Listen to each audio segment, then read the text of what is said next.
We just knew that something was wrong. We just couldn't, put a finger on it. Doctor's appointment with the pediatrician, kind of feeling our loss and, just was trying to plead to him to help us figure out what is wrong with her. And just couldn't get anywhere. But she looked on the outside, she looked really healthy. Every time I go to the doctor, my doctors tell me, you look amazing, Liz. Keep doing what you're doing. There's something different about you. I've heard that my whole life.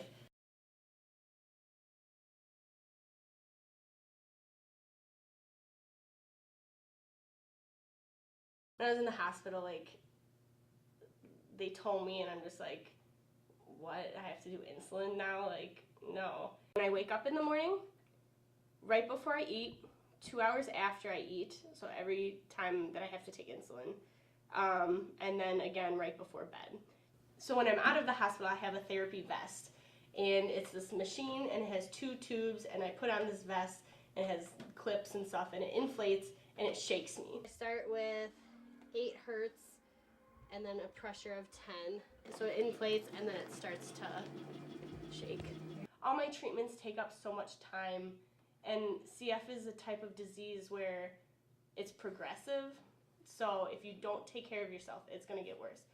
There's no vacation days, and there's no breaks from it. I was talking to her the other day about, what is she going to do when she has a job and she has to do treatments, and then in the middle of the day, bring all of her stuff with her, or what is she going to do? I don't know.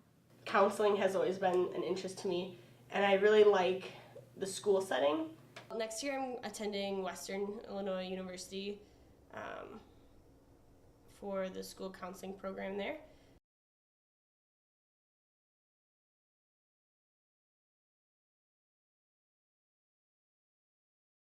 It was really nice having a doctor that knew a lot about CF and who talked to me about my future, because a lot of doctors just talk about the here and now and let's get you healthy again. Well, that's great, but you want to kind of plan and stuff.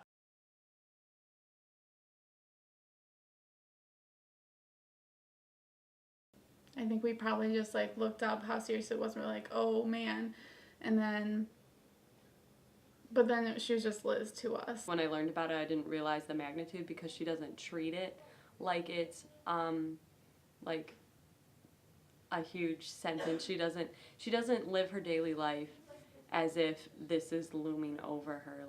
The people who are really sick need lung transplants. I hope to God that will never happen to me, and I think that's a good chance that I won't have to deal with that as long as I take care of myself.